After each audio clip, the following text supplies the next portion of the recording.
Fala, meus netinhos!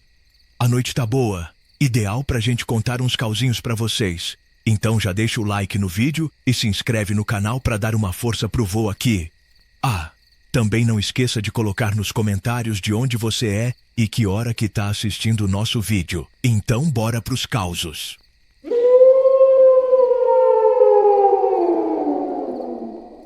A voz da folha de bananeira. Oh, meus netinhos, essa história que vou contar para vocês aconteceu lá no sítio do compadre Zé Pereira, homem trabalhador e de boa índole que nunca fez mal a uma mosca sequer. Era um desses lugares onde o tempo parece que anda mais devagar. Sabe como é? Onde o galo canta de madrugada e a neblina gruda nas folhas até o sol esquentar direito. O sítio ficava numa baixada entre dois morros, cercado de bananeiras que o finado pai do Zé tinha plantado quando ainda era moço. Eram umas bananeiras enormes, dessas que fazem sombra boa e dão cacho pesado. As folhas balançavam no vento, fazendo um barulho gostoso, como se fosse uma conversa mansa entre comadres no fim de tarde. Mas vocês sabem como é, meus netinhos. Às vezes, as coisas mais bonitas e inocentes da vida escondem mistérios que a gente nem imagina. Foi numa terça-feira de março, lembro bem porque era época de colheita, que o Zé Pereira começou a notar uma coisa estranha. Ele estava voltando da roça, cansado depois de um dia inteiro debaixo do sol, quando passou perto do bananal e ouviu um sussurro diferente. Não era só o vento nas folhas, não, senhor. Era como se alguém estivesse chamando um nome bem baixinho. Maria! Maria! Parecia que as folhas estavam dizendo. O Zé parou, coçou a cabeça por debaixo do chapéu velho e prestou atenção. Mas aí, o vento parou de soprar e ficou tudo quieto. Ele deu de ombros e continuou caminhando, pensando que devia ser cansaço da lida. Mas na manhã seguinte, quando ia buscar água no poço, lá estava de novo aquela vozinha sussurrando entre as folhas. Maria! Maria! Dessa vez o Zé ficou mais atento. Maria era o nome da comadre que morava do outro lado do morro. Uma senhora já de idade, viúva, que vivia sozinha com os gatos dela. Mulher boa, sempre ajudava quem precisava. Fazia uns remédios caseiros que curavam tudo que era doença. Que coisa mais esquisita, pensou o Zé, mas não deu muita bola. Afinal de contas, Maria era um nome comum, podia ser qualquer Maria. Passou o dia, chegou a noite e o Zé já tinha esquecido do assunto. Estava jantando sua farofa com ovo quando bateram na porta. Era o Toninho, filho do seu Antônio da venda. Seu Zé, o senhor não soube? A dona Maria lá do morro morreu hoje de tarde. Passou mal de repente, coitada. O velório vai ser amanhã. O Zé quase engasgou com a comida. Sentiu um frio na barriga que não era da noite fresca. As palavras do menino ficaram ecoando na sua cabeça, junto com aquele sussurro que ele tinha ouvido. Maria, Maria. Será que tinha sido coincidência? Será que as folhas mesmo tinham chamado o nome da coitada da Maria um dia antes dela morrer?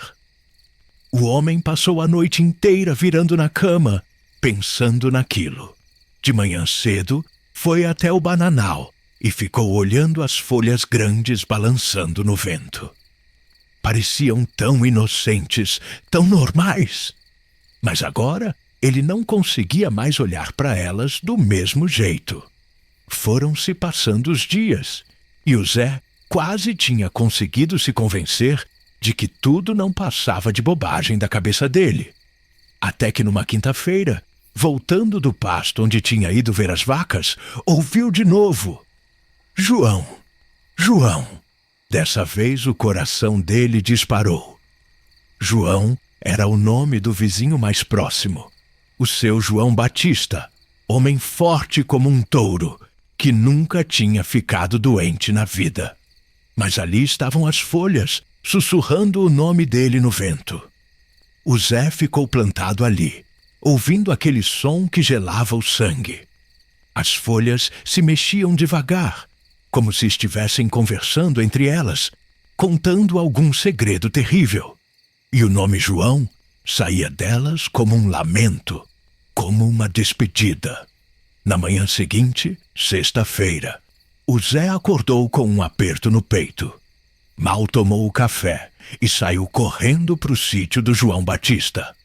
Precisava avisar o homem, mesmo correndo o risco de passar por doido. Quando chegou lá, encontrou o João consertando a cerca, suado e sorridente como sempre.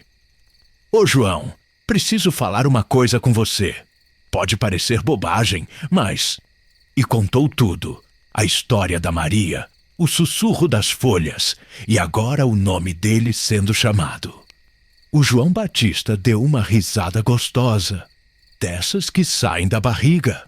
Ô Zé, você tá trabalhando demais, homem. Folha não fala não, rapaz. Isso aí é coisa da sua cabeça. Mas o Zé insistiu, implorou pro amigo tomar cuidado, não fazer nada perigoso, não sair sozinho. O João prometeu, mais para acalmar o vizinho do que por acreditar na história. Foi no fim da tarde que aconteceu. O João Batista estava subindo no telhado para arrumar umas telhas soltas quando pisou em falso. Caiu de cabeça para baixo e quebrou o pescoço na hora.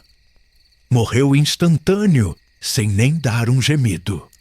Quando o Zé Pereira soube da notícia, sentiu as pernas bambas.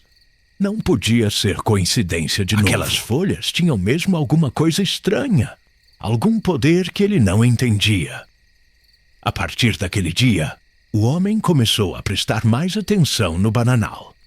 Ficava de ouvido em pé, esperando o próximo sussurro, o próximo nome que as folhas iam chamar. E não demorou muito. Era uma segunda-feira de abril quando ouviu: Antônio, Antônio, o seu Antônio da venda, o homem mais querido da região, que vendia fiado para todo mundo e nunca cobrava juros. O Zé saiu correndo igual um desesperado, mas dessa vez encontrou o Antônio bem vivo, pesando feijão pro compadre Silveira.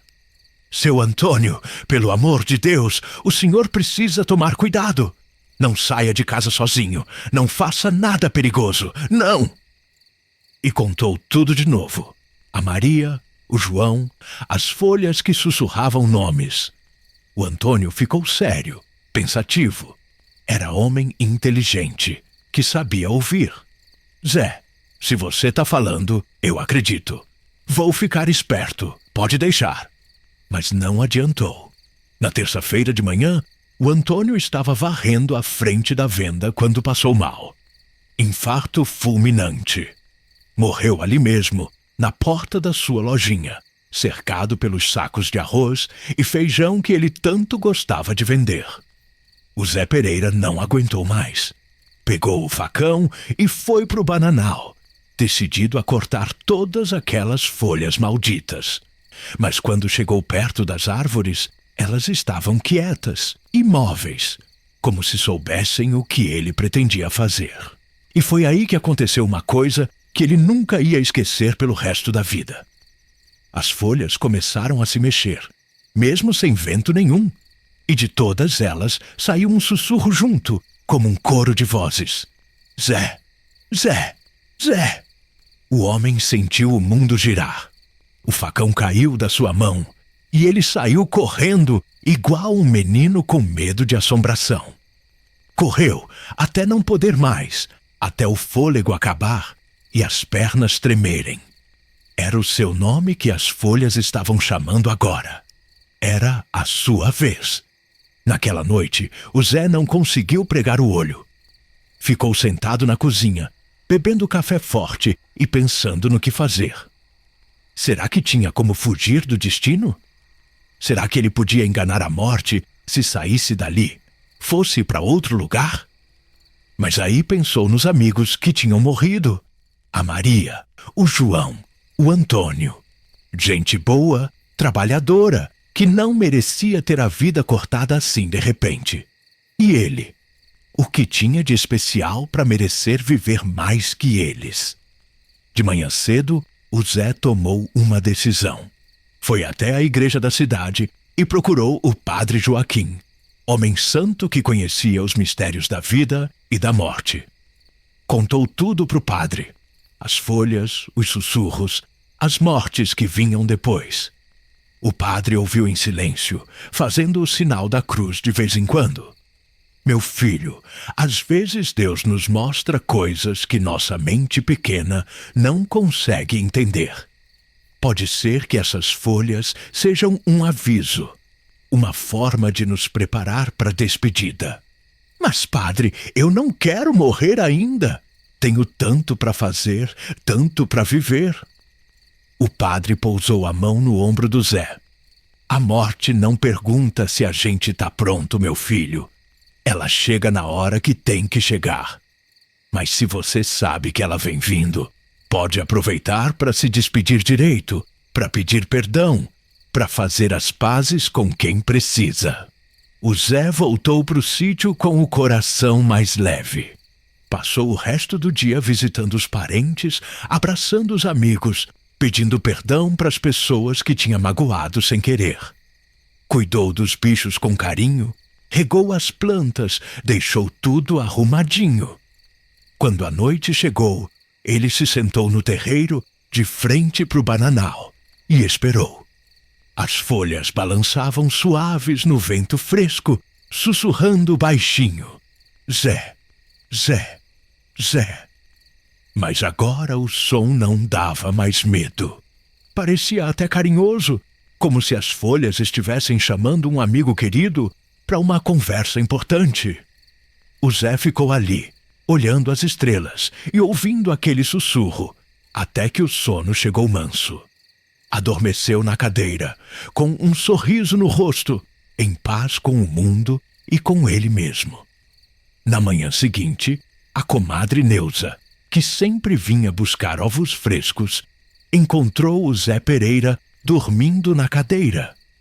Mas quando chegou perto para acordar ele, viu que era um sono sem volta. O homem tinha morrido durante a madrugada, tranquilo como quem vai descansar depois de um dia de trabalho bem feito. O velório do Zé foi o maior que a cidade já tinha visto.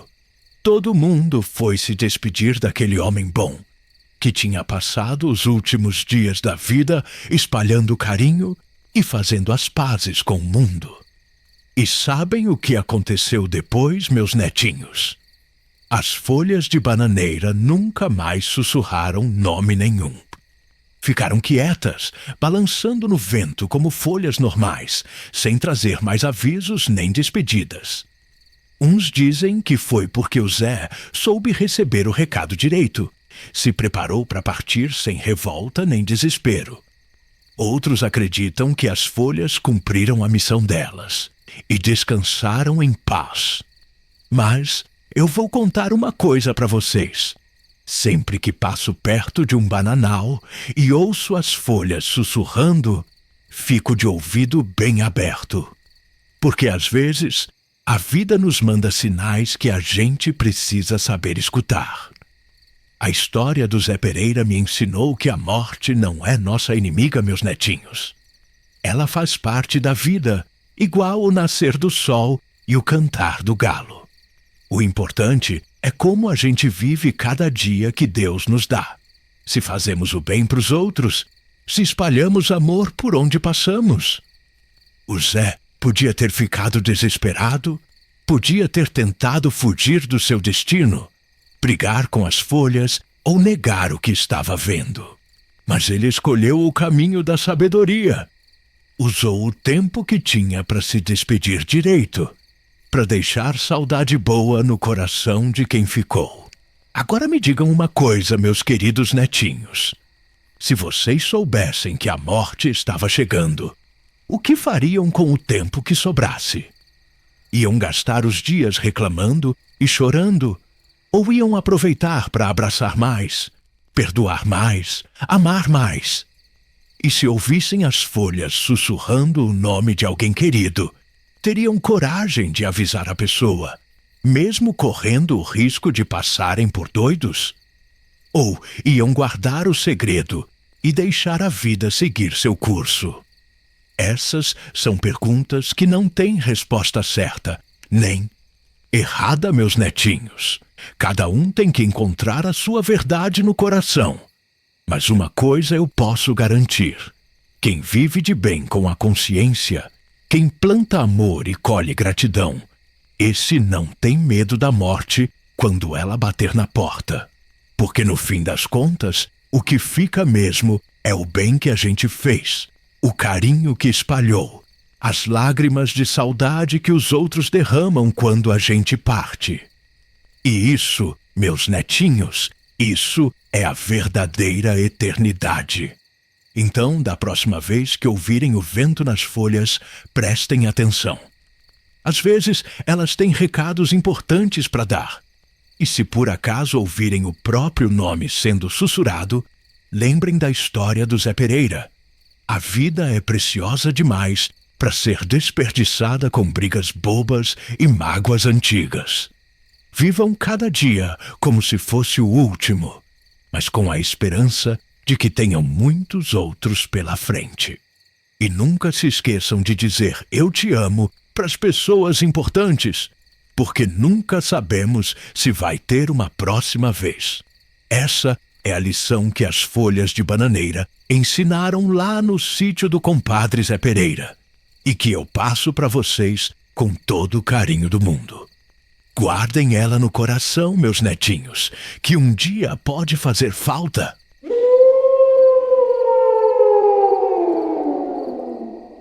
E aí, meus netinhos, tá com o coração batendo forte para escutar um causo que faz a gente gelar a espinha e ter medo do próprio som do vento?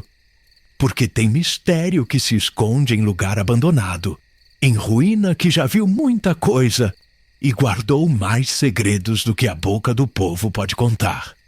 Imagina só, um terreiro velho, onde a vida um dia pulsou em festa e reza, agora só entulho e mato crescendo. E no meio daquele silêncio pesado, um som, um batucar ritmado, profundo, que parece vir da própria terra. Tum, tum, tum, tum. Não é mão que bate, não é gente que toca. É um tambor. Um tambor que bate sozinho, sem parar, sem descanso, até que o pior acontece. Alguém cai morto. É a história do tambor que não cala. E essa, meu amigo, é para fazer a gente pensar nas promessas quebradas, nas dívidas que a gente deixa para trás e nos perigos que eles podem trazer, cobrando um preço alto e fatal. Quer saber mais desse tambor amaldiçoado que anuncia a morte? Então, encosta mais perto, que a prosa vai começar. Aonde essa assombração se manifesta, meus netinhos? É nas ruínas do que um dia foi um terreiro de candomblé muito respeitado, conhecido como Terreiro da Encruzilhada. Fica num descampado, depois de uma trilha estreita e cheia de espinhos, esquecido no meio do matagal. O que sobrou são só as paredes de barro desmoronando, uns restos de fornalha e um altar coberto de teias de aranha. O cheiro predominante ali é de terra seca, de mato queimado e de um mofo antigo que parece impregnado nas paredes. É um lugar que já foi de fé e celebração, mas que agora só exala abandono e um ar pesado de esquecimento. O povo da região, que um dia frequentou ou ouviu falar do Terreiro da Encruzilhada, é gente do campo, simples e que respeita demais as tradições e o sobrenatural. Eles acreditam nas forças da natureza, nos orixás e em tudo que as histórias de geração em geração carregam. As lendas de assombração são muitas, e o tambor que não cala é uma das mais temidas, contada em voz baixa, com os olhos arregalados de pavor. Eles evitam passar perto do terreiro e se ouvem o som do tambor de longe, correm para casa e se benzem, pois sabem que é sinal de desgraça. A vida deles é de trabalho duro e fé, mas também de um medo profundo do que é sagrado e foi desrespeitado. A história do tambor, que não cala, começou há muito tempo, nos tempos de glória do terreiro da Encruzilhada, quando a mãe de santo, Dona Custódia, era viva. Dona Custódia era uma mulher poderosa, respeitada por todos, que curava as doenças do corpo e da alma com suas rezas e seus toques de tambor. Ela tinha um tambor grande, de madeira e couro, que ela mesma tinha feito e que dizia ser seu companheiro, um instrumento que conversava com os orixás. Dona Custódia ajudava a todos, mas fazia umas exigências. Quem pedia ajuda e recebia a bênção tinha que cumprir a promessa feita, sem falhar. Ela avisava: a dívida com o sagrado é a mais perigosa de todas. Não se brinca com o que é santo. Acontece que um dia, um coronel rico da região, o coronel Horácio, pediu a ajuda de Dona Custódia para curar sua filha de uma doença grave. A moça estava à beira da morte. Dona Custódia fez rezas, tocou seu tambor por horas, e a filha do coronel se curou. Em troca, o coronel prometeu uma doação grande para o terreiro, para que Dona Custódia pudesse reformar o lugar e ajudar ainda mais gente. Mas o coronel, ganancioso e de coração duro, não cumpriu a promessa. Depois que a filha se curou, ele esqueceu de tudo e ainda zombou de Dona Custódia e de sua fé. Dona Custódia, sentindo a ofensa ao sagrado e a traição, avisou: a promessa não cumprida não some, ela volta para cobrar.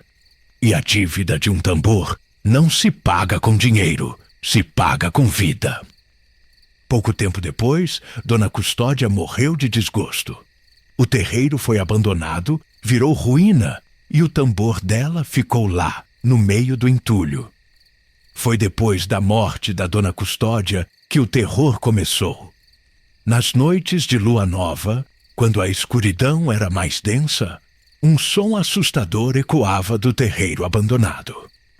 Tum, tum, tum, tum. Era o tambor de Dona Custódia, batendo sozinho, sem parar, sem ninguém tocando. O som era forte, ritmado e parecia se aproximar. E o que era mais apavorante, sempre que o tambor batia por uma noite inteira, no dia seguinte, alguém caía morto na região. Sempre alguém que, de alguma forma, estava ligado ao coronel Horácio, ou que tinha zombado da fé de Dona Custódia. Morriam de um mal súbito, sem explicação. O próprio coronel Horácio, tempos depois, foi encontrado morto em sua cama, depois de uma noite em que o som do tambor foi ouvido mais forte que nunca. O povo da região, apavorado, começou a acreditar que o tambor era amaldiçoado, que era o espírito de Dona Custódia cobrando as dívidas e as promessas não cumpridas. Ninguém se atrevia a ir ao terreiro, muito menos tentar parar o tambor. O medo era de que, ao tocar nele, a próxima vítima fosse a pessoa. O neto do coronel Horácio, o jovem Lucas, que tinha vindo da cidade para assumir as terras da família, não acreditava em superstições. Ele ouviu as histórias do tambor, mas achou que era bobagem de gente do campo. Numa noite de lua nova, quando o tambor começou a bater no terreiro abandonado, o Lucas, teimoso que só ele, pegou uma lanterna e foi desvendar o mistério. Chegou ao terreiro e lá estava o tambor, batendo sozinho no meio do entulho. O som era macabro, mas Lucas, destemido, se aproximou. Ele notou que o tambor não batia por magia, mas por um mecanismo. Por baixo dele havia um pequeno riacho subterrâneo que o tempo havia revelado. E o tambor, de alguma forma, estava preso a uma raiz grossa de árvore, que, com a força da água subterrânea, e as vibrações do solo, principalmente nas noites de lua nova, quando a maré e a umidade do solo eram maiores, fazia com que o tambor vibrasse e o couro, ressecado pelo tempo e a umidade, produzisse o som tum-tum. O tambor estava vivo pelo efeito da natureza e da negligência. E as mortes? Lucas, ao examinar o corpo de um dos peões que havia morrido, percebeu que a causa não era sobrenatural. O som do tambor, com sua batida ritmada e constante, agia de forma diferente em cada pessoa. Nas pessoas mais velhas, com problemas de coração, ou naquelas que já estavam doentes ou estressadas, o som contínuo e perturbador, especialmente durante a noite, causava um aumento da ansiedade, da pressão arterial e do estresse, que acabava levando a paradas cardíacas ou agravando doenças pré-existentes. Não era o tambor que matava por maldição, mas o medo e o estresse que o som incessante provocava em corpos já fragilizados. O coronel Horácio, que tinha problemas cardíacos, teria sido uma das vítimas mais fáceis do pânico gerado pelo som. O fantasma do tambor não era a alma de Dona Custódia, mas a persistência da desonra e do medo que ela havia profetizado, manifestados através de um fenômeno natural. Lucas, com a ajuda de alguns moradores, desviou o curso do riacho subterrâneo, o que fez o tambor parar de vibrar. Depois, ele e o povo limparam o terreiro, não com medo, mas com respeito pela memória de Dona Custódia. O tambor foi colocado em um museu da cidade, como um lembrete da sabedoria da parteira e dos perigos das promessas não cumpridas. E as mortes pararam. Essa história do tambor que não cala, meus netinhos, é um alerta e tanto. Ela nos mostra que nem toda maldição vem do além, e que muitas vezes o que nos assusta e nos faz pagar um preço alto são as consequências de nossas próprias ações, as dívidas que não cumprimos, ou o medo que deixamos crescer em nosso coração. O tambor não matava por magia, mas o pânico que ele gerava, somado a condições de saúde já frágeis, acabava cobrando um preço mortal. O que parecia uma vingança sobrenatural era a manifestação de um ciclo de negligência e medo. Será que a gente, na nossa vida, não tem os nossos próprios tambores que não calam? Aquelas promessas que a gente faz e não cumpre? Aqueles débitos que a gente deixa para trás? Ou aqueles medos que a gente alimenta e que acabam nos fazendo mal de verdade? Ou será que a gente prefere viver assombrado pelo que não entende, em vez de encarar a verdade e resolver o que precisa ser resolvido? E se fosse com você, meu amigo, e o tambor do terreiro abandonado começasse a bater sem parar, anunciando uma tragédia? Você ia se esconder de medo? Ia rezar por proteção? Ou ia ter a coragem de ir lá, investigar e talvez descobrir que o verdadeiro perigo não é o sobrenatural, mas as dívidas e os medos que a gente carrega dentro de nós? Pensa bem. Porque às vezes o maior tambor que não cala é o da nossa própria consciência.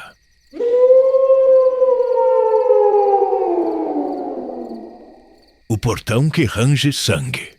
Meus netinhos, venham chegando perto da fogueira que hoje vou contar para vocês uma história que aconteceu numa fazendinha perdida no meio do nada, lá pros lados de Piracicaba, onde o vento sopra diferente e as sombras parecem ter vida própria.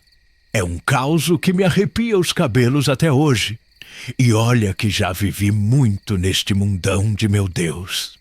Era numa daquelas propriedades antigas, dessas que passam de pai para filho há gerações, com casarão de taipa e varanda, que já viu muito caos se desenrolar. A fazenda pertencia ao seu Joaquim Ferreiro, um homem bom, de palavra, que criava gado e plantava milho com o suor do próprio rosto. Tinha uma esposa, Dona Lourdes, mulher prendada e de coração grande, e 2 filhos já moços, Antônio, de 20 e poucos anos, e Maria José, menina bonita como flor de ipê. O que tornava aquela propriedade diferente de qualquer outra na região era um portão de ferro velho que ficava na entrada do quintal dos fundos. Ninguém sabia direito de onde tinha vindo aquela coisa. O avô do seu Joaquim já contava que quando chegou àquelas terras, lá pelos idos de 1800 e bolinha, o portão já estava lá, meio torto, cheio de ferrugem e com umas figuras estranhas desenhadas no ferro. Parecia coisa de igreja antiga, sabe como é? Com uns anjinhos e umas folhagens todas trabalhadas na forja. Durante o dia, aquele portão era uma coisa normal, meio feia até, que ninguém ligava muito. Mas quando o sol começava a se pôr, pintando o céu de laranja e roxo, aí a coisa mudava de figura, meus netinhos. O portão começava a fazer um barulho esquisito, um rangido que parecia gemido de alma penada. E o pior de tudo, começava a pingar umas gotinhas vermelhas, igualzinho sangue fresquinho. A família Ferreiro já tinha se acostumado com aquilo. Gerações inteiras tinham convivido com o fenômeno sem nunca dar muita bola. É ferrugem velha, dizia o finado avô. Deve ser resquício de tinta vermelha que alguém passou há muito tempo, completava o pai do seu Joaquim. E assim a vida seguia, com todo mundo meio que ignorando aquela estranheza. Mas as coisas começaram a desandar quando Antônio, filho mais velho do seu Joaquim, resolveu trazer a namorada para conhecer a família. A moça se chamava Rosário, era da cidade grande, filha de comerciante bem de vida, dessas que estudaram em colégio de freira e falavam bonito. Tinha vindo passar umas férias na roça para conhecer melhor o rapaz com quem pretendia se casar. Rosário era uma menina curiosa, cheia de perguntas para tudo. No primeiro dia que chegou à fazenda, já ficou intrigada com aquele portão esquisito. Que barulho estranho é esse? Perguntou quando o anoitecer chegou e o rangido começou. E por que tá pingando essa coisa vermelha? Dona Lourdes, sempre prestativa, tentou acalmar a moça. Ah, minha filha, isso aí já é de família. Desde que o mundo é mundo, esse portão faz essa esquisitice. Não liga não, que não faz mal para ninguém. Mas Rosário não era dessas que deixavam as coisas passar batido. Era moça estudada, dessas que gostavam de entender as coisas pelo fio da meada. No segundo dia, quando o sol estava se pondo, ela se postou bem pertinho do portão para observar melhor. O Antônio ficou meio nervoso, tentando puxar ela para longe, mas a menina estava determinada a descobrir o que diabos estava acontecendo ali. Gente, isso não é ferrugem nem tinta velha não, disse ela, pegando uma gotinha do líquido vermelho com o dedo e examinando à luz do lampião. Isso aqui tem cheiro de ferro, de coisa orgânica. Parece mesmo sangue. A família toda ficou meio desconfortável com os questionamentos da moça. O seu Joaquim, homem simples, mas sábio, tentou explicar. Olha, menina, tem coisas nesta vida que é melhor a gente não mexer muito. Esse portão tá aí há mais de 100 anos, nunca fez mal para ninguém da família. Se tá pingando essa coisa, deve ter sua razão de ser. Mas Rosário não se deu por satisfeita. Era dessas pessoas que quanto mais alguém falava para não mexer numa coisa, mais vontade ela tinha de mexer. No terceiro dia, quando todo mundo estava ocupado com os afazeres da fazenda, ela se esgueirou até o portão com uma lata pequena e começou a coletar o líquido vermelho que pingava.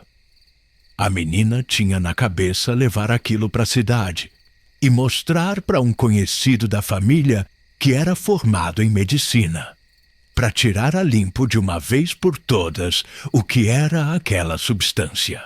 Se for mesmo sangue, pensava ela, de onde diabos pode estar vindo? E se não for, por que tem essa cor e esse cheiro? Naquela noite, na hora do jantar, Rosário estava mais quieta que o normal. Dona Lourdes, que tinha olho de mãe para essas coisas, percebeu que a moça estava tramando alguma coisa. Que foi, minha filha? Tá com cara de quem engoliu sapo.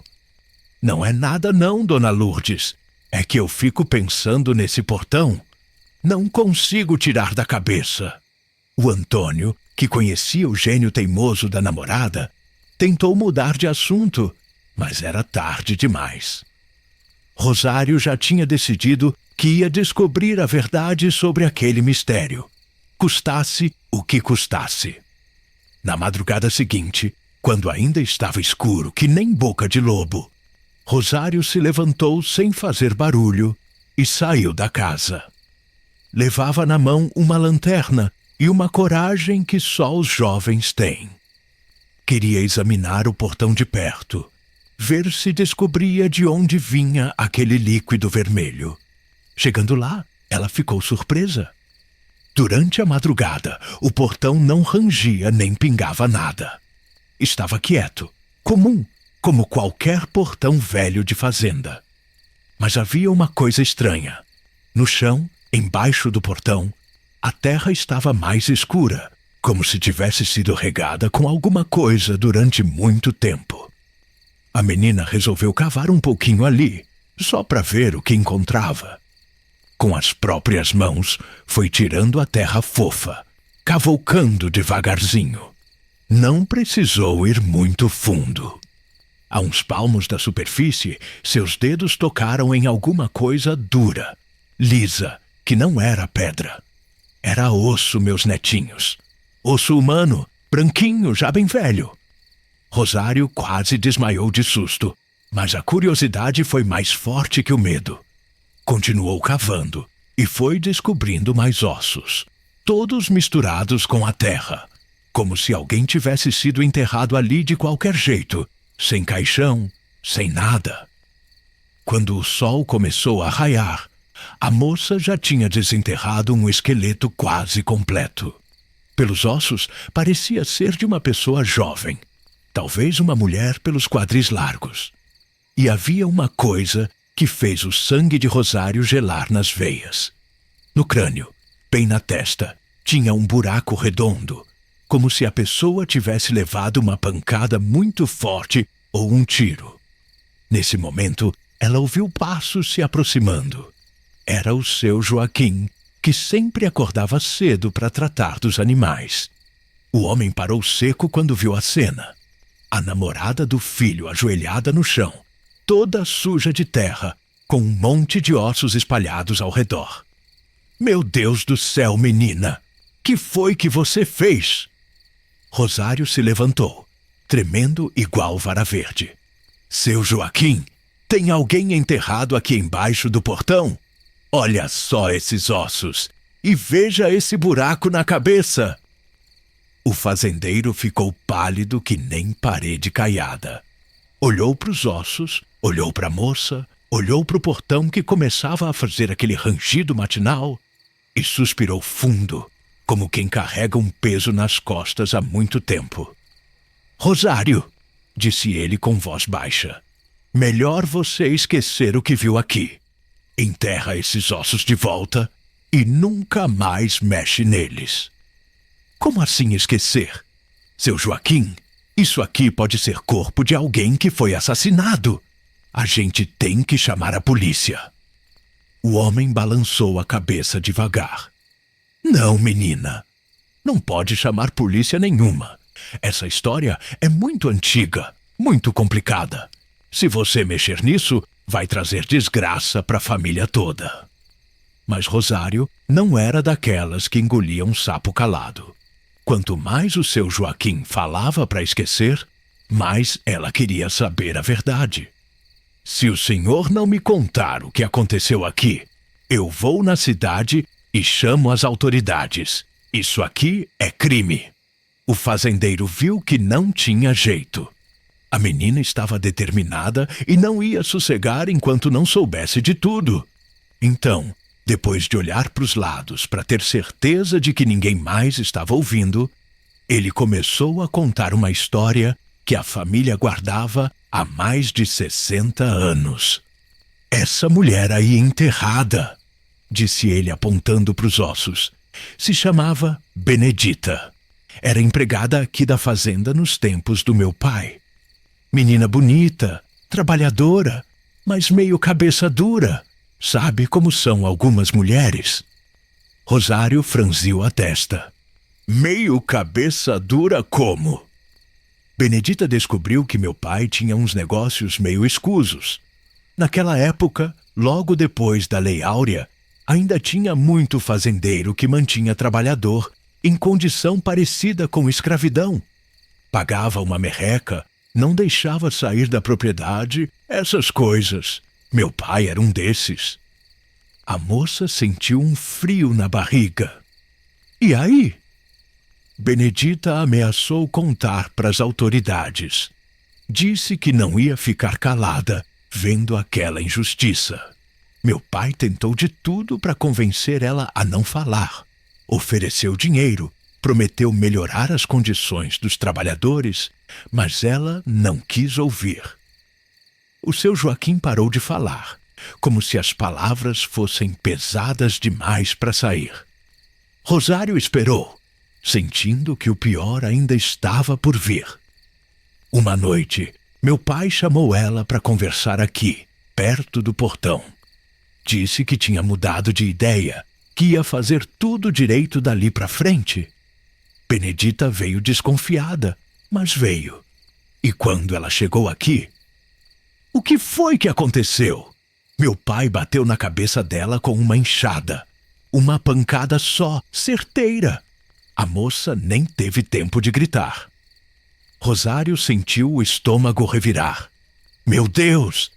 Enterrou ela aqui mesmo, embaixo do portão, e espalhou a história de que ela tinha fugido durante a madrugada.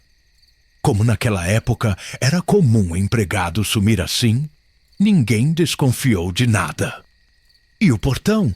Quando começou a pingar sangue? Logo depois que ela morreu. No primeiro anoitecer após o enterro, o portão começou com aquele rangido e aquelas gotinhas vermelhas. Meu pai ficou apavorado, achando que era castigo de Deus. Mas, com o tempo, foi se acostumando. Rosário estava horrorizada. Como é que o senhor pode viver numa casa sabendo que tem uma mulher assassinada enterrada no quintal? Não foi eu que matei, menina. Eu nem tinha nascido ainda quando isso aconteceu. Só soube da história quando meu pai estava morrendo e resolveu desabafar comigo. Me fez jurar que nunca ia contar para ninguém. Mas isso não tá certo. Essa mulher merece um enterro decente. E a família dela merece saber o que aconteceu. O seu Joaquim suspirou. Benedita não tinha família, era órfã.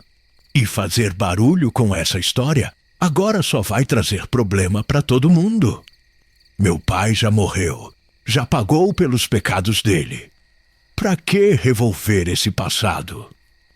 Nesse momento, chegaram o Antônio e a dona Lourdes, que tinham ouvido as vozes e vieram ver o que estava acontecendo. Quando viram os ossos espalhados no chão, ficaram mudos de susto. Pai, disse o Antônio, que história é essa? O seu Joaquim não teve escolha senão repetir para a família toda o que tinha contado para Rosário. A dona Lourdes começou a chorar. A Maria José ficou branca que nem papel. E o Antônio ficou sem saber o que falar. E agora?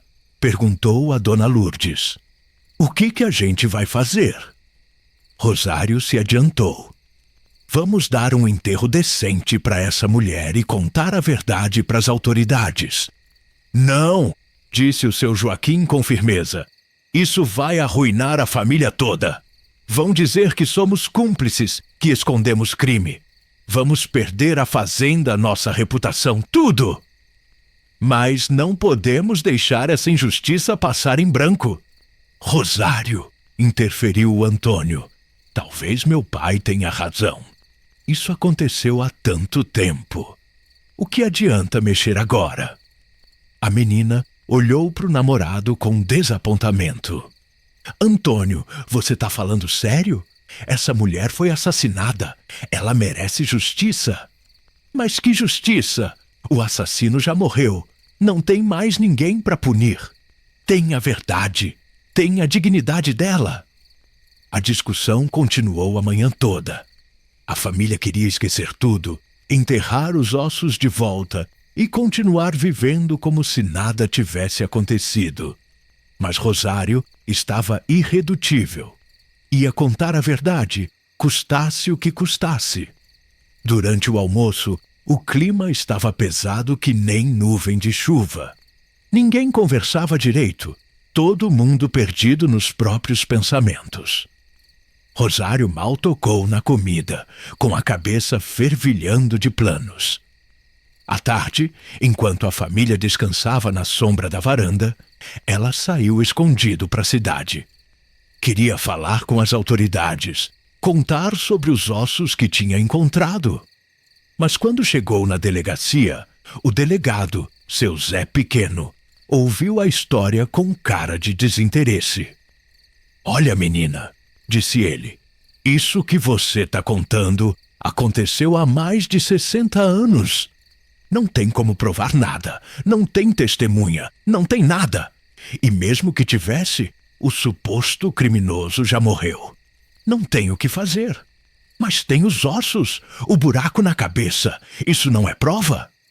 Prova de que morreu de pancada na cabeça só. Mas pode ter sido acidente, queda, um monte de coisa. E mesmo que fosse assassinato, como eu falei, não tem mais ninguém vivo para responsabilizar. Rosário saiu da delegacia frustrada e raivosa. Na volta para a fazenda, passou na casa do padre para pedir conselho. Padre João era homem de Deus, dessas pessoas que a gente recorre quando não sabe mais o que fazer. Minha filha, disse o padre depois de ouvir toda a história, essa situação é muito delicada. Por um lado, você tem razão em querer fazer justiça para essa pobre mulher. Por outro, mexer nisso agora pode trazer muito sofrimento para a família que não tem culpa de nada. Mas, padre, não é justo deixar assim.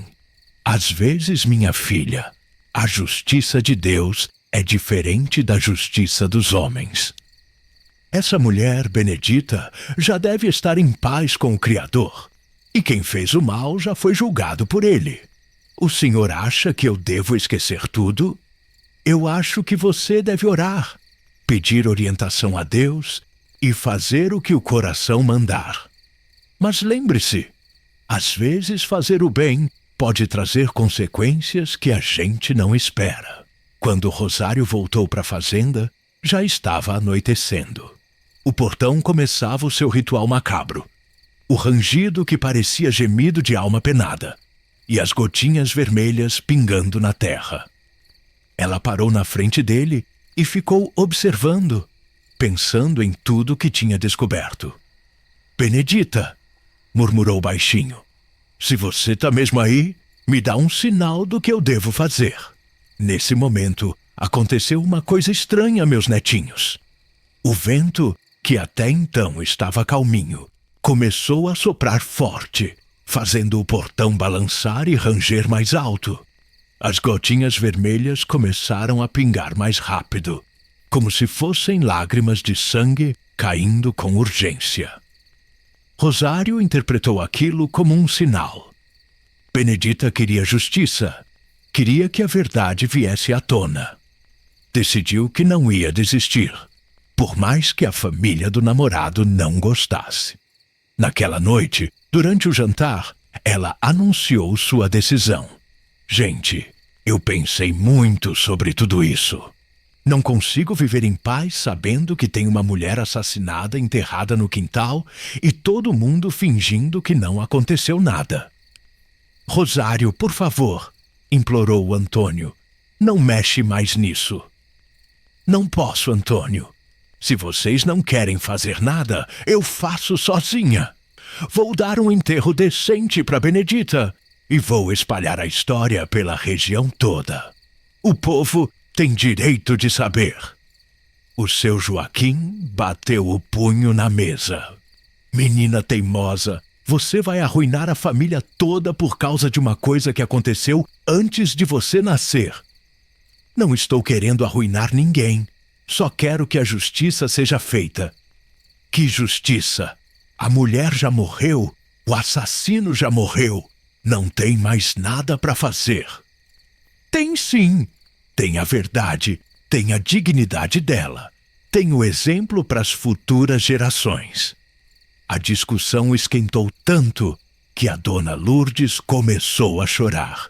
E a Maria José saiu correndo para o quarto. O Antônio tentava acalmar os ânimos, mas não conseguia. A situação estava saindo de controle. Rosário, disse ele puxando a namorada para fora da casa. Vamos conversar em particular. Lá fora, sob a luz da lua cheia, o rapaz tentou fazer a moça mudar de ideia. Amor, eu entendo que você quer fazer o certo. Mas pensa bem, isso vai destruir minha família. Vamos perder tudo. A fazenda, o respeito da comunidade, nossa paz. Antônio, se a gente não fizer nada, vamos ser cúmplices de uma injustiça. Mas não fomos nós que fizemos o mal. Por que temos que pagar por algo que meu avô fez? Porque conhecer a verdade e não fazer nada é o mesmo que ser cúmplice. O rapaz viu que não ia conseguir convencer a namorada. Desesperado, fez uma proposta. E se a gente der um enterro decente para Benedita, mas sem alarde, sem contar para ninguém? Só entre nós, como uma forma de fazer as pazes com ela? Rosário pensou um pouco. Não era exatamente o que ela queria, mas pelo menos seria melhor que deixar a mulher enterrada de qualquer jeito embaixo do portão. Tá bom, concordou ela, mas tem que ser um enterro de verdade, com caixão, flores, oração. E a gente coloca uma cruz com o nome dela. Combinado. No dia seguinte, a família toda se reuniu para dar sepultura decente aos restos mortais da Benedita. O seu Joaquim mandou fazer um caixão simples na cidade. A dona Lourdes preparou flores do jardim. E o padre João veio fazer uma oração, mesmo sem saber direito de toda a história. Cavaram uma cova no cemitério da fazenda, onde já estavam enterrados outros trabalhadores antigos. Colocaram os ossos da Benedita no caixão com todo o cuidado, como se fosse pessoa da família. O padre fez uma cerimônia bonita, pedindo perdão pelos pecados do passado e paz para a alma da falecida. Rosário fez questão de encomendar uma cruz de madeira com o nome Benedita gravado. Não sabia o sobrenome da mulher, mas pelo menos agora ela tinha um lugar decente para descansar e não estava mais esquecida embaixo do portão. Naquela noite, pela primeira vez em mais de 60 anos, o portão não rangeu, nem pingou sangue. Ficou quieto, silencioso, como se finalmente tivesse encontrado paz. A família achou que o problema estava resolvido. Benedita tinha sido enterrada com dignidade. O portão tinha parado com a esquisitice e a vida podia voltar ao normal. Mas Rosário não conseguia esquecer toda aquela história. Ficava pensando na injustiça, no crime que tinha ficado impune, na verdade que continuava escondida. Algumas semanas depois, quando estava na cidade fazendo compras, ela encontrou Dona Conceição, uma senhora muito velha que conhecia muitas histórias da região. Sem pensar muito, acabou perguntando se ela se lembrava de alguma moça chamada Benedita, que tinha trabalhado na fazenda dos Ferreiro há muito tempo. Os olhos da velha se iluminaram. Benedita, claro que me lembro. Era uma menina linda, corajosa, que não tinha medo de nada. Trabalhava na fazenda do finado Antônio Ferreiro, avô do seu Joaquim atual. A senhora sabe o que aconteceu com ela? Sumiu da noite pro dia. O povo comentava que tinha fugido com algum namorado, mas eu nunca acreditei nessa história. Benedita não era desse tipo. Era moça séria, responsável. Por que a senhora nunca acreditou? Porque no dia que ela sumiu, me encontrou na feira e disse que ia resolver uma situação muito séria. Falou que não podia mais ficar calada diante de uma injustiça. Parecia muito determinada, mas também muito preocupada. Rosário sentiu o coração acelerar. Que tipo de injustiça? Não sei direito, mas pelo jeito que ela falava, era coisa grave. Depois daquele dia, nunca mais ninguém viu ela. A conversa com Dona Conceição reacendeu a revolta de Rosário.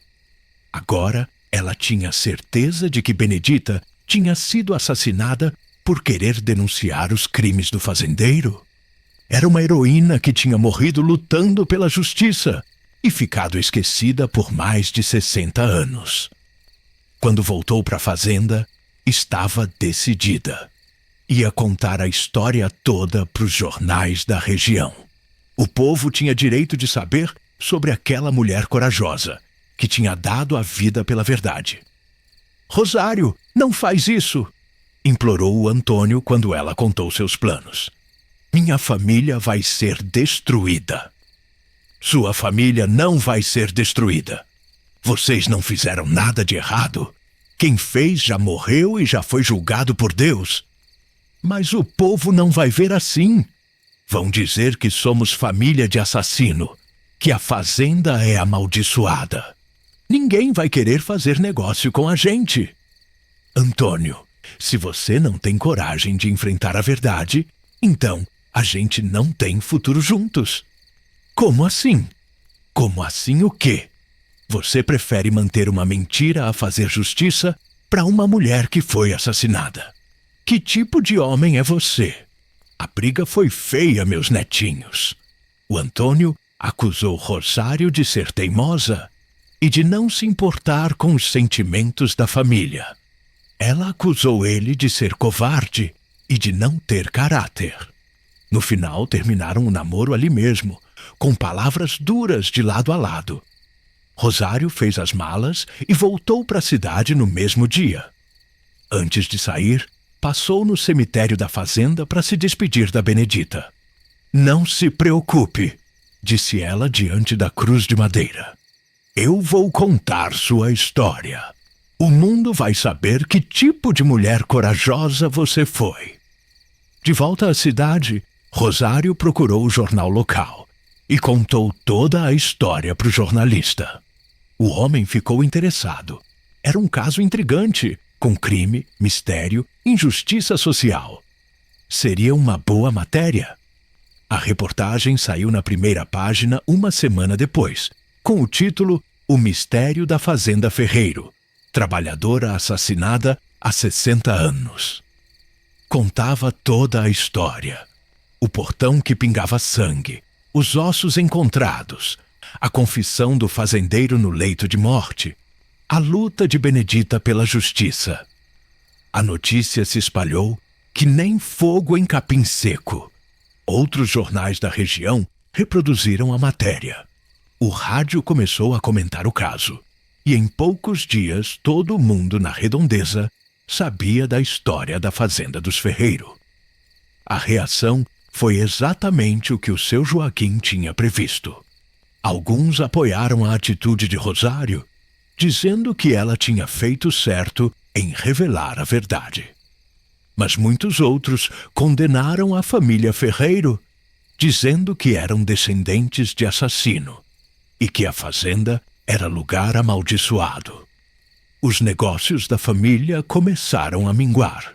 Os vizinhos pararam de comprar gado deles, os fornecedores aumentaram os preços, e até na cidade o pessoal olhava torto quando via alguém da família Ferreiro. O seu Joaquim ficou desesperado. Tentou processar o jornal por difamação, mas não conseguiu provar que a história era mentirosa. Afinal, os ossos tinham sido encontrados mesmo, e ele próprio tinha confirmado a versão dos fatos. A situação ficou tão difícil que a família teve que vender a fazenda por um preço muito abaixo do valor real.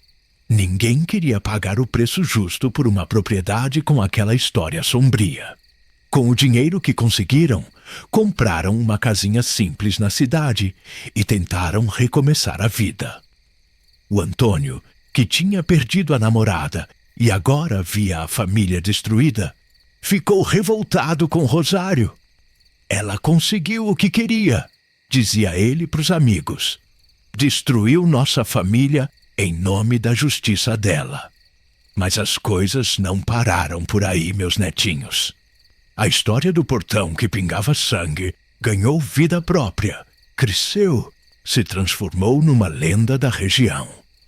O povo começou a inventar detalhes que não existiam, a dizer que a fazenda era mal assombrada, que quem passava perto de noite ouvia gritos de mulher. O novo dono da propriedade, um fazendeiro de fora da região, que tinha comprado barato sem conhecer a história toda, começou a ter problemas. Os peões não queriam trabalhar lá. Diziam que viam vultos de noite. O gado ficava nervoso sem motivo. As plantações não davam bem, uma coisa atrás da outra. Em menos de um ano, ele também teve que vender a propriedade, com prejuízo ainda maior. A fazenda virou lugar abandonado, dessas propriedades que ninguém quer nem de graça, porque tem má fama. Enquanto isso, Rosário tentava seguir sua vida na cidade grande. Tinha arrumado emprego numa escola, ensinando crianças, e tentava esquecer toda aquela confusão. Mas não conseguia. Sempre que lia nos jornais alguma notícia sobre a fazenda abandonada, sobre os problemas que os novos donos enfrentavam, sentia um peso na consciência. Será que tinha feito a coisa certa? Tinha conseguido fazer justiça para Benedita, mas tinha destruído uma família inteira no processo. O seu Joaquim, a dona Lourdes, o Antônio, a Maria José, todos tinham pagado caro por um crime que não cometeram. 2 anos depois da confusão toda, Rosário recebeu uma carta do Antônio. Ele contava que o pai tinha ficado doente, que os negócios na cidade não estavam dando certo, que a família estava passando por dificuldades. «Espero que você esteja feliz», terminava a carta. «Conseguiu a justiça que tanto queria». Aquelas palavras doeram no coração da moça. Ela realmente queria justiça para Benedita, mas nunca quis destruir pessoas inocentes. Começou a se questionar se não tinha sido radical demais, se não podia ter encontrado outra forma de fazer o certo sem causar tanto sofrimento. Decidiu voltar à região para tentar conversar com a família, pedir desculpas, talvez ajudar de alguma forma. Mas, quando chegou à cidade, descobriu que era tarde demais. O seu Joaquim tinha morrido no mês anterior, vítima de um infarte. A dona Lourdes contaram que ele nunca se recuperou da vergonha e do desgosto de ter perdido a fazenda e a reputação da família. Passava os dias remoendo a situação, repetindo que tinha trabalhado a vida toda para construir alguma coisa e tinha perdido tudo por causa de um crime que nem ele tinha cometido. Rosário foi ao velório, mesmo sabendo que não seria bem recebida. A dona Lourdes, que antes era tão carinhosa com ela, mal olhou na sua cara. O Antônio estava irreconhecível, magro cabelos grisalhos antes do tempo, com o olhar de quem perdeu a esperança na vida. "Você conseguiu o que queria?" disse ele quando a viu. "Meu pai morreu de desgosto. Espero que valha a pena." As palavras cortaram o coração de Rosário como navalha.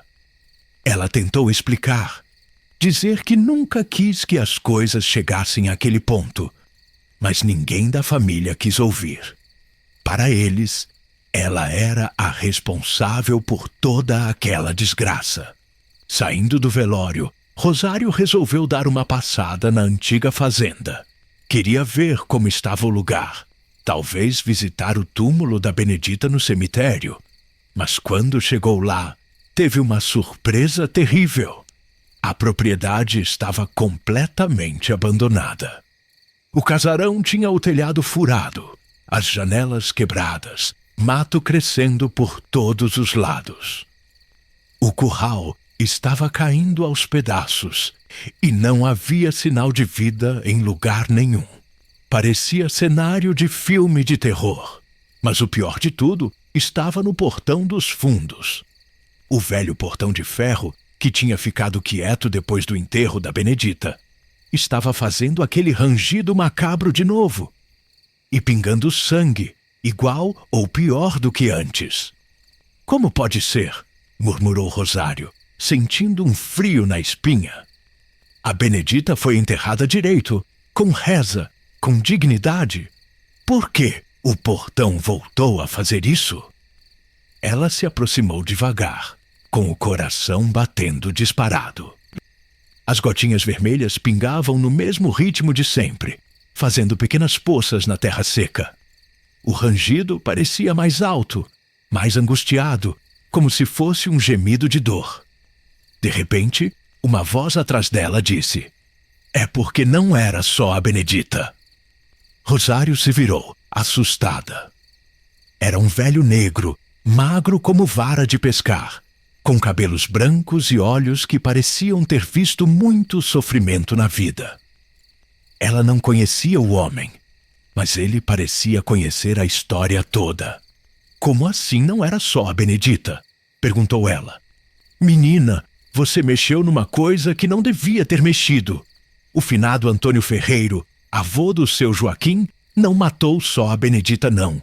Matou mais gente." O sangue de Rosário gelou. "Mais gente? 3 pessoas ao todo. A Benedita foi só a primeira.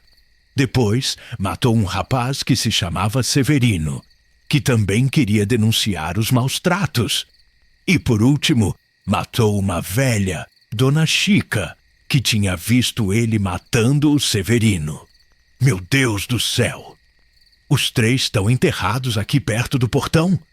A Benedita vocês desenterraram e deram sepultura decente. Mas os outros 2 continuam aí, esquecidos, clamando por justiça." Rosário sentiu as pernas bambas.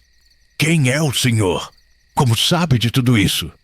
"Eu sou o João Pequeno. Trabalhava na fazenda naquela época. Vi tudo acontecer, mas nunca tive coragem de falar nada. Era tempo difícil pra gente da nossa cor, menina. Quem ia acreditar na palavra de um negro contra um fazendeiro branco? Por que não contou isso antes? Com medo, ora. Medo de ser o próximo a sumir. Fiquei calado a vida toda, carregando esse peso na consciência. Só agora, velho e perto da morte, que resolvi falar a verdade." O velho João contou então toda a história que ninguém conhecia. Depois de matar a Benedita, o fazendeiro Antônio ficou paranoico, achando que alguém podia desconfiar do sumiço da moça. Quando o Severino começou a fazer perguntas sobre o paradeiro dela, o patrão decidiu que ele também era um problema. Matou o rapaz a facadas numa noite de lua nova e enterrou o corpo perto do portão, do outro lado da Benedita. Mas Dona Chica, uma lavadeira que morava numa casinha nos fundos da propriedade, viu a cena da janela. No dia seguinte, tentou chantagear o fazendeiro, pedindo dinheiro em troca do silêncio. O homem fingiu que ia pagar, Marcou um encontro com ela perto do portão. E quando a velha chegou, quebrou o pescoço dela com as próprias mãos. Enterrou o corpo junto com os outros dois. E depois inventou que ela tinha ido embora para casa de parentes em outra cidade. Por isso, o portão nunca parou de fazer barulho e pingar sangue, explicou João Pequeno. Não eram só os pecados da Benedita que clamavam por justiça. Eram os três juntos, pedindo para a verdade vir à tona. Rosário estava estarrecida. Mas por que parou quando a gente enterrou a Benedita? Parou por um tempo só. Talvez porque vocês fizeram alguma coisa boa por ela. Mas os outros dois continuaram esquecidos. Então, a coisa voltou. E agora? O que a gente faz? Agora você tem que decidir, menina. Vai mexer de novo numa coisa que pode trazer mais sofrimento para as pessoas. Ou vai deixar os mortos em paz? Rosário ficou dias pensando naquela situação terrível. Se contasse sobre os outros dois crimes, a história da família Ferreiro ficaria ainda pior. O nome deles seria associado não a um assassinato, mas a 3. A vergonha seria ainda maior. O sofrimento da família ainda mais profundo. Por outro lado, Severino e Dona Chica também mereciam justiça. Também tinham direito a um enterro decente, a ter suas mortes esclarecidas. Como podia deixar 2 pessoas esquecidas embaixo da terra só porque revelar a verdade ia causar mais problemas? Durante uma semana inteira, ela ficou naquela agonia. Visitava o túmulo da Benedita no cemitério como se quisesse pedir conselho para a morta. "O que eu faço?" perguntava baixinho. "Conto tudo e destruo de vez o que restou da família. Ou deixo seus companheiros de sofrimento esquecidos para sempre?" Uma noite, teve um sonho estranho. Sonhou que estava na fazenda antiga, nos tempos em que tudo aconteceu. Viu a Benedita, o Severino e a Dona Chica trabalhando, rindo, vivendo suas vidas simples, mas dignas. Depois, viu o fazendeiro matando os 3, um por um, e enterrando os corpos como se fossem lixo. No sonho, os 3 mortos se aproximaram dela e falaram juntos. A verdade liberta, mas também machuca. Você que escolha o que é mais importante, nossa paz ou o sofrimento dos vivos. Rosário acordou com aquelas palavras ecoando na cabeça. A verdade liberta, mas também machuca. Agora entendia o dilema em que estava metida. Fazer justiça aos mortos significava causar mais dor aos vivos. Depois de muito pensar, tomou uma decisão. Voltou à fazenda abandonada, levando flores, velas e água benta que tinha pedido para o padre João. Mas não foi sozinha. Levou junto o velho João Pequeno, única testemunha viva daqueles crimes antigos. Juntos, eles fizeram uma cerimônia simples ali perto do portão. Acenderam velas, rezaram pelos 3 mortos, pediram perdão pelos pecados do passado. João Pequeno contou em voz alta os nomes dos 3, Benedita, Severino e Dona Chica, para que não fossem esquecidos. "Vocês não merecem ficar enterrados como bichos", disse Rosário. "Mas eu não vou destruir mais ninguém em nome da justiça. Que Deus seja o juiz de todos nós." Fizeram uma oração longa, choraram pelos mortos, pediram paz para as almas sofredoras. Quando terminaram, aconteceu uma coisa linda, meus netinhos. O portão parou de ranger e de pingar sangue. Ficou em silêncio total, como se finalmente tivesse encontrado a paz que procurava há tanto tempo. Rosário e João Pequeno foram embora sem contar para ninguém sobre os outros 2 crimes. Levaram aquele segredo para o túmulo, escolhendo proteger os vivos, em vez de fazer justiça completa para os mortos. Anos depois, a antiga fazenda dos Ferreiro foi comprada por uma empresa da cidade grande, que derrubou tudo e construiu um loteamento no lugar. O portão velho foi para o ferro velho, as árvores foram cortadas e todo o rastro daquela história sombria desapareceu. A família Ferreiro nunca se recuperou completamente da tragédia. A dona Lourdes morreu alguns anos depois do marido e os filhos se espalharam pelo mundo, tentando esquecer o passado e reconstruir suas vidas longe dali. Rosário se casou com outro homem, teve filhos, foi avó, viveu uma vida normal, mas nunca esqueceu daquela história. Sempre se perguntava se tinha feito a coisa certa, se suas escolhas tinham sido as melhores possíveis. Quando estava já velhinha, quase no fim da vida, resolveu escrever tudo numa carta que deixou guardada para ser aberta só depois da sua morte. Nela, contava toda a verdade sobre os crimes da Fazenda Ferreiro, sobre sua luta por justiça, sobre as consequências de suas escolhas. Fiz o que achei certo na época, escreveu ela. Mas hoje, depois de tanto tempo, não sei mais se foi sabedoria ou teimosia. A verdade é importante, mas às vezes pode machucar mais do que ajudar. Que cada um julgue por si mesmo se valeu a pena. E assim termina essa história, meus netinhos. Uma história sobre justiça e perdão, sobre verdade e consequências, sobre as escolhas difíceis que às vezes a vida coloca na nossa frente. A Rosário queria fazer o bem, queria honrar a memória de uma mulher injustiçada. Mas suas boas intenções acabaram causando sofrimento para muita gente inocente. O seu Joaquim e a família dele pagaram caro por crimes que não cometeram, só porque tinham o azar de ter aquele sangue nas veias. Será que ela fez certo? Será que a justiça sempre vale qualquer preço? Ou às vezes é melhor deixar o passado enterrado para não machucar o presente?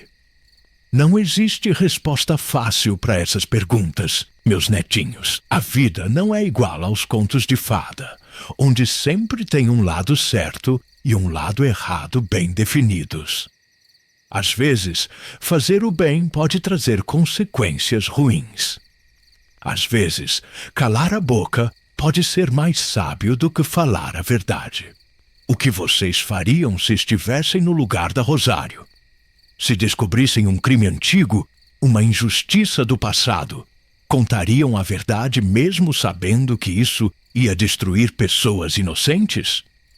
Ou guardariam o segredo para proteger os vivos, mesmo deixando os mortos sem a justiça que merecem? E se estivessem no lugar do Antônio?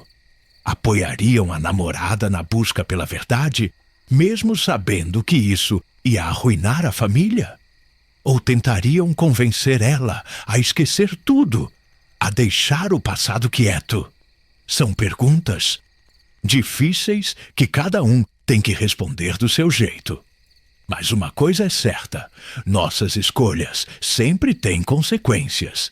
E às vezes, essas consequências vão muito além do que a gente imagina. A Benedita conseguiu a justiça que merecia, mas o preço foi alto demais. O Severino e a Dona Chica continuaram esquecidos, mas pelo menos não causaram mais sofrimento aos vivos. A família Ferreiro pagou pelos pecados do passado, mesmo sem ter culpa direta. No final das contas, meus netinhos, talvez a verdadeira lição dessa história seja que a vida é complicada, que nem sempre existe uma resposta certa para tudo, e que às vezes temos que escolher entre diferentes tipos de sofrimento. O importante é sempre agir com boa intenção, pensar nas consequências das nossas escolhas e estar preparado para arcar com a responsabilidade do que decidimos fazer. Porque no final, seja qual for nossa escolha, vamos ter que viver com ela pelo resto da vida. E vocês, meus netinhos? O que escolheriam? A verdade que machuca ou o silêncio que protege? A justiça que destrói ou a piedade que esconde? Pensem bem, porque um dia vocês podem se encontrar numa encruzilhada parecida e vão ter que decidir qual caminho seguir.